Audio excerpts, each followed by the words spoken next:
Hello everyone. In this video, I'm going to talk about the changes that I made to my Essence Drain build that I put out a video for a week or two ago.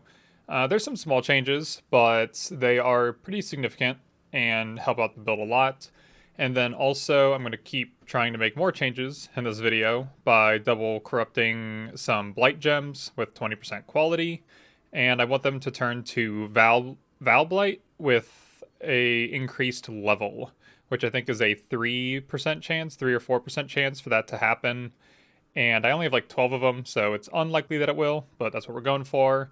And it's because mostly I wanted to double corrupt some Ashes of Stars amulets, because I think I'm just going to stick with it on my build, because the quality adds a lot of quality of life to the build, and I really like it. And I don't feel like farming out a mirror for a simplex amulet. Although I might. But for this double corruption, the perfect thing would be, I think, increased elemental resistances, so I can shift my build around a little bit and not have to do that on other things. And then the rare and thing that would make my amulet worth probably a mirror is a additional curse being put on there. So that would be like the perfect double corruption. Obviously pretty unlikely, but that's what I'm going for. So all the changes to my build can basically be observed on the passive tree here. We'll go through it pretty quickly. I got rid of this curse cluster up here, if you remember from the last video, and brought the tree down, and we will talk about that. But the first and most significant and most expensive thing was this 600 Divine 100% increased effect Adorned Jewel that I bought. You need it to hit the breakpoint to double all the stats of all your corrupted magic jewels, which is nice. I had an 80% before, so this was definitely a good little boost to my energy shield and damage. And then also I get a little bit more increased area of effect, but nothing too big. The big thing and the main thing that I wanted this for is that on a Hypnotic Eye Jewel, one of the Abyssal Jewels, you can get a suffix of a 50% chance to avoid being shocked. That's when the mod is tier 1 and perfectly divined. So this is not a cheap method to get 100% shock avoidance. And the reason you do this is because of the Storm Shroud Jewel, which makes all modifiers for chance to avoid being shocked apply to all elemental ailments. So with the combination of these three jewels, I have a 100% chance to avoid all the elemental ailments. As you can see here, 100% chance to ignite, chill, freeze, and shock. So if you remember before, in the slot where I have the Hypnotic Eye, I had a Witchbane Jewel, which made me immune to curses, and also it was the jewel where I had a corrupted implicit of you cannot be hindered, but I bought a Storm Shroud Jewel to replace that, and to replace the Witchbane Jewel, which made me immune to curses, but it was like conditional. It's only when I kill a cursed enemy it would make me immune for about 20 to 25 seconds, depending on how long the curse I had on them lasts. I put that on my flask instead, so my curse immunity is always active, and I don't have to conditionally do it. And technically it's not curse immunity. It is reduced effective curses, but it's essentially curse immunity as long as something doesn't have increased curse effect, which I don't think things do. So my other big change and big purchase was this 50 Divine priced Balance of Terror Cobalt Jewel. The main reason I got it was the mod action speed cannot be modified to below base value if you've cast Temporal Chains in the last 10 seconds. And this just makes it so I'm immune to action speed debuffs, which are part of a lot of T17 maps. I think there's even a mod that is a part of T17s that does this. Anything that petrifies you is a action speed debuff. And then Delirium content has those hands coming out of the ground. They're like little pools, and they slow your action speed. These things are very deadly to my build because if it takes me like a whole second or two to cast Essence Drain, I could just die in that time. So this was like one of the last things that I really needed to buff the survivability on the build, I guess I'll call it. So to make this work, you have to actually cast temporal chains. You can't trigger it or apply it with like you can't trigger it with trigger spells like cast on crit or what are other ones? Cast on damage taken. And you can't apply it with Bane either. You actually have to cast the spell Temporal Chains. You can see I set it here on my F key. And I replaced Enfeeble with it because I just don't have enough gem room, really. So I had to replace one of my curses on my boots that I was applying with Bane. And it's just because Enfeeble was a defensive curse that made it so I took less damage from the enemies that were cursed by it.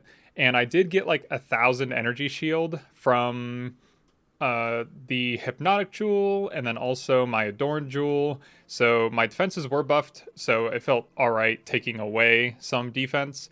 And also Temporal Chains itself is pretty defensive. It just slows down enemies, so I will take more raw damage, but basically like the same damage over time.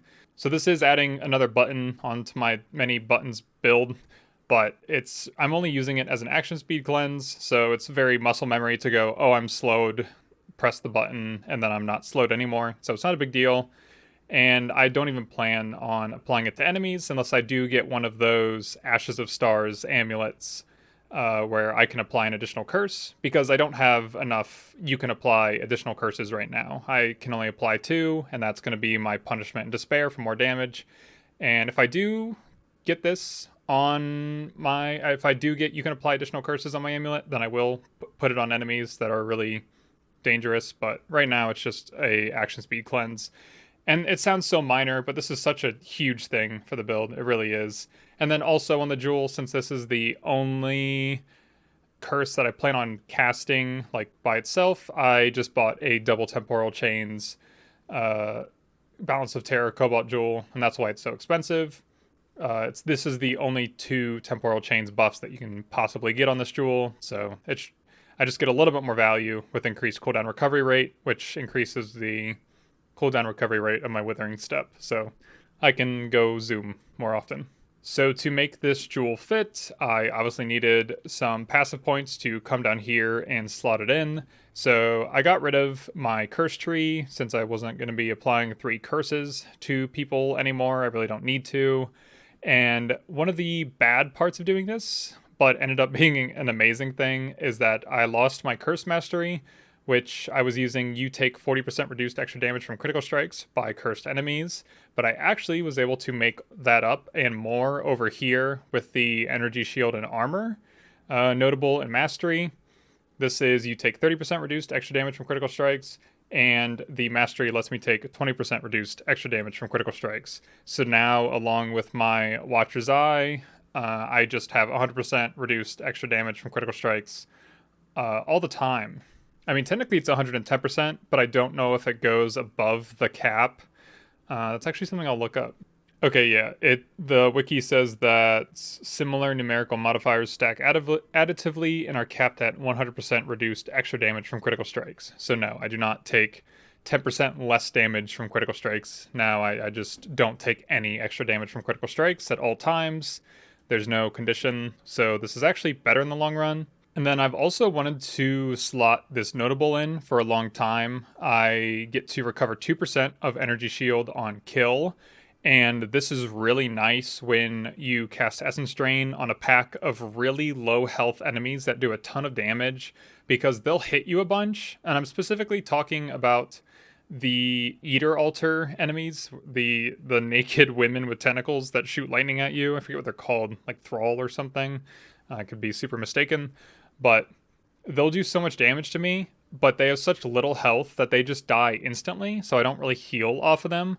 But now, just by killing them, I get 2% of my energy shield back, so it kind of makes up for the amount of damage they did. So this is like another small problem with my build that is solved from this. And I made these fit by getting rid of the energy shield and mana clusters over here, and then adding it on over here. This is an evasion and energy shield, which has a different mastery, and I think this mastery actually is really good.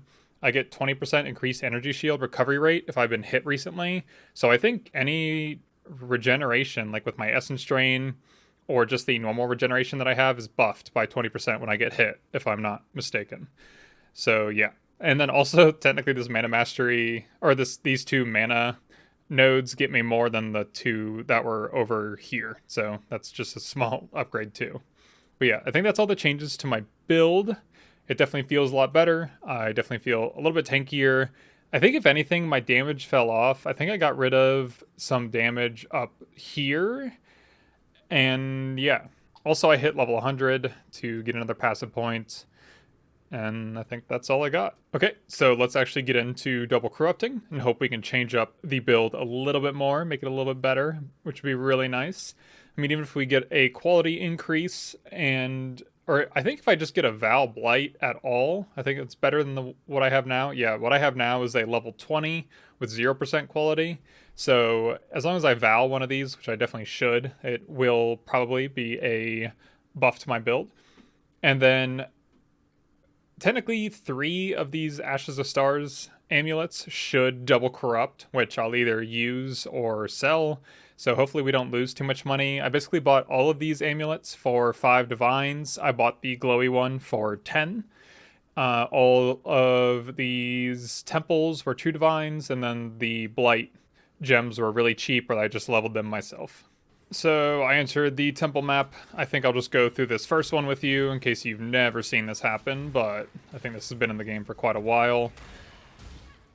And we're going to look at where the locus of corruption is and the Doriani's Institute. So we're going to go to the left and up first. So this is like the main lobby. I'm going to go left and up. And this will be the locus of corruption room. Oh. Okay, scratch that. I was supposed to go left, then left up, not right up. So now I'm left up. Run over to here. Just get rid of some enemies so I can talk. And we're just gonna click this on this. And it corrupted it, but didn't give it any double implicits. So I can probably just sell that for a few divines, make back a little bit of money. It's not a big deal. Now we go to Doriani's. We're gonna go right and then right up. And we're gonna hit our our regular blights. And then we increased its level and lowered its quality. So yeah, we don't need this, but someone might sell it for pretty cheap. Actually, it's probably pretty likely that you can get that gem from like a divination card, so it's probably worthless. So we'll just put these to the side as we got them back. And we'll take a look at them at the end. I'll cut around. If I get something good, I'll just fucking freak out or something on camera, and then that'll be the end of the video. Ew. Oh, it increased the quality, not the level. Okay, well that's something decent, but not what we wanted.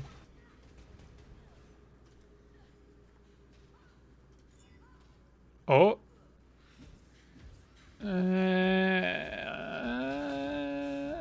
That doesn't help my build, but I mean, I can probably sell that for something.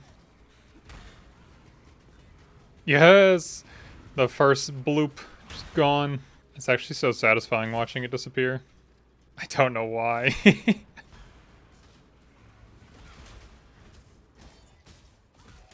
Oh my god! Holy shit! Oh my god, this is like our 6th one.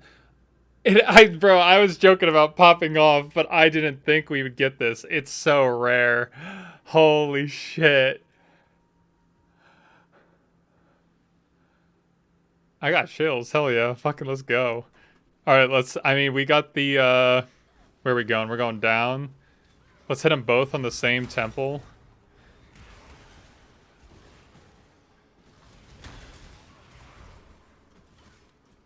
Oh no. Man, we got our level, but we didn't get the Val. Ah, that'd have been so nice. Okay, we are down to the last two, and these are both actually special and important. This one because it glows, and this one because the person who sold it to me, you can see that it's this one with the death attunement. He told me that I need to enjoy it, and it served him well, and I just kind of want to see it disappear because it would be funny, but also I hope that I get an additional curse and some elemental resistance. Both would be pretty cool. All right, served him well. How will it serve me? That's the most mid, boring nonsense. Oh my god, that's so lame. All right, we're going on to the glowy one now. We've already hit our quota of deleted ones. Actually, I think we're on pace for a double corruption. Yeah. We have everything that we need. We have 3 bricked ones, 3 deleted ones, 3 corrupted ones, but no double implicit, and we have 2 double implicits. So that means this will be our last double implicit, because that's how probabilities work. We're doing Doriani's first. This is our last chance at getting the Val level 21 gem. And no, it actually spit in our face and leveled it down and just corrupted it. And then, all right, where are we going for this shiny here? Okay, shiny, perfectly divined, cost me 12 divines amulet. Yeah, gonzo. Okay, so this is our results. Luckily and unluckily, we got so many level 21 blights. We got 1, 2, 3, 4, 5, which is way above average, but none of them turned Val, because I used all my luck on my curse amulet. And we did get 4 Val ones, and one of them did go to 23% quality, so you know, that's a decent upgrade. And I had no quality on my Val gem before, so that is my new one right here. We got a little upgrade. And then, where's our okay, we'll talk about the bad ones. We corrupted this one. This one's corrupted with no double implicits. Same with that one, and same with this one. So I can just resell these for like 3 divines. These are bricked, and I think they're all bad, if I'm not mistaken. Yeah, they're all pretty bad. Could be worse, but whatever. And then we have 2 double corrupted ones. This one I'll actually probably be able to resell for a decent price because it has rarity and increased, whatever you want to call them, attributes. You call them what you're supposed to call them. And then I got my friggin' God roll perfect. I literally couldn't have been happy. I mean, I could be a little bit happier with a different implicit from my second one, but I got the main implicit. I can apply an additional curse, so I can apply my temporal chains. I'm probably just going to put this up for a pretty high price so I can buy a simplex amulet instead. But if that doesn't sell, then I'm just using this. So, I mean, you heard how happy I was. This is great. I will probably double corrupt some more Val gems because it's a 3% chance. So with like 30, did I say I'll corrupt Val gems? I'll try and corrupt these to Val gems because it is a 3% chance. So I should, with like another like 10 to 20 more gems, hit it, hopefully. Like I said in my last video, that no one's selling these because you have to double corrupt them, and who the fuck is double corrupting blight gems besides me? So I'll just do this on my own time. And thanks for watching. Subscribe if you want to see more PoE content, 1 or 2. I'll probably upload a few Rivals 2 videos here and there, but I'm going to be mainly PoE stuff because these are the videos I like making and actually take some thought in explaining, which is what I like doing. So I will see you later. Like the video if you liked it, and comment if you have any questions. See ya.